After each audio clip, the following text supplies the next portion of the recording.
Pada periode tahun 1947 sampai 1956, seorang gembala berhasil menemukan 7 gulungan manuskrip kuno di Gua Qumran di padang pasir Yudea di tepi barat dekat Laut Mati.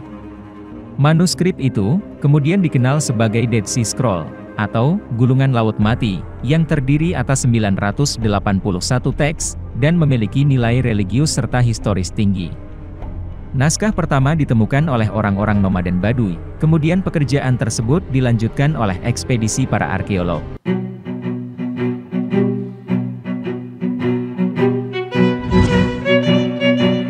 Dalam manuskrip itu, memuat kisah-kisah Alkitab dan non-skriptural, yang memberikan wawasan kepada para arkeolog mengenai kilasan masa lalu dan memberi penjelasan baru terhadap agama-agama Abrahamik.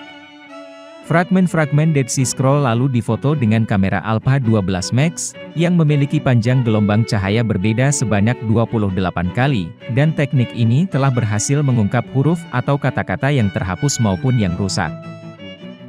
Dr. Alexey Yuditsky, salah satu dari ilmuwan yang tergabung dalam penelitian, mengungkapkan adanya beberapa fakta yang mengejutkan, khususnya mengenai penafsiran konstruksi Bahtera Nuh. Pada naskah yang dipelajarinya, didapati kata tambahan, Niesefet, yang artinya berkumpul di samping kata, ketinggian busur. Maka hal ini menunjukkan, bahwa rangka Bahtera Nuh mengerucut dalam bentuk piramida. Kata-kata yang sebelumnya tidak terbaca, sekarang bisa dibaca. Sebelum itu, mengenai kisah Bahtera Nuh, para sarjana tidak dapat membaca kata tertentu mengikuti frasa Ibrani dari, tinggi Bahtera, tetapi pemindaian baru mengungkapkan kata, Niesefet. Terjemahan kata ini, dari bahasa Ibrani ke bahasa Inggris berarti dikumpulkan. Dikatakan oleh Dr. Alexey Yuditsky, berarti bahwa tulang rusuk Bahtera dikumpulkan di bagian atas, untuk membentuk bentuk piramida. Dari terjemahan kata dari buku yang lain, seperti buku Septuaginta, terjemahan Yunani Perjanjian Lama, yang berasal dari abad ketiga sebelum Masehi, juga menggambarkan Bahtera itu berbentuk piramida, menggunakan kata kerja Yunani yang juga memiliki arti yang mirip dengan kata berkumpul. Struktur bangunan berbentuk piramida ini mengingatkan kita kepada bangunan-bangunan peninggalan bangsa Mesir kuno maupun bangsa Maya, yang memanfaatkannya sebagai makam raja-raja masa dahulu, serta sarana ibadah atau pemujaan, selain tempat penimbunan pangan. Beberapa orang juga curiga kalau Bahtera Nuh sebenarnya adalah piramida Mesir. Namun, itu perlu dikaji ulang mengenai waktu dibangunnya piramida, seberapa besar ukurannya, dan juga masa ketika Nabi Nuh hidup.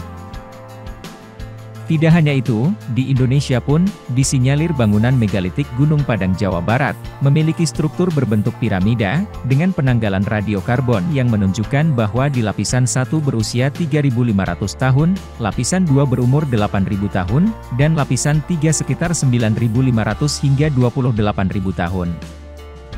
Piramida di Mesir, yang katanya dibangun pada 2000 tahun sebelum Masehi saja, kalah tua dengan piramida Gunung Padang yang berumur antara 15.000 hingga 25.000 sebelum Masehi. Peradaban Mesopotamia, yang dianggap sebagai peradaban tertua yang dibangun oleh bangsa Sumeria pada masa 10.000 hingga 2.000 tahun sebelum Masehi pun kalah tua. Jika peradaban Mesopotamia itu dibangun di masa Nabi Ibrahim, lalu umat dan di masa Nabi siapa yang mendirikan piramida Gunung Padang itu? Nabi Adamkah? Nabi Idriskah? Atau Nabi Nuh yang diutus sebelum Nabi Ibrahim? Keberadaan Gunung Padang dilaporkan pertama kali oleh Nicholas Johannes Krom dalam Rapporten Oude Indigediens pada tahun 1914. Krom melaporkan bahwa di puncak Gunung Padang yang berdekatan dengan Gunung Melati, terdapat 4 teras yang disusun dari batu kasar, dan dihiasi batu andesit berbentuk lingga. Di setiap teras, terdapat gundukan tanah yang ditimbuni batu. Hingga kini, masyarakat luas banyak yang bertanya-tanya mengenai kelanjutan perkembangan riset Gunung Padang.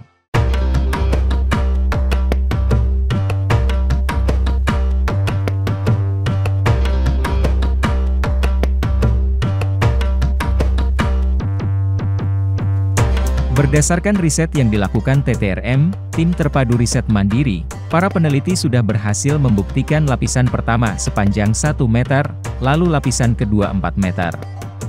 Adapun lapisan ketiga yang teridentifikasi, menurut Andi Arief masih menyentuh bagian atas yang menjadi lorong dari teras 5 menuju teras 4, teras 3 sampai ke chamber utama teras 2, dan kubah Masigit teras pertama. Penelitian ini berhasil membuka lorong pertama dan sudah mengidentifikasi jalan menuju chamber, atau sebuah ruangan di dalamnya.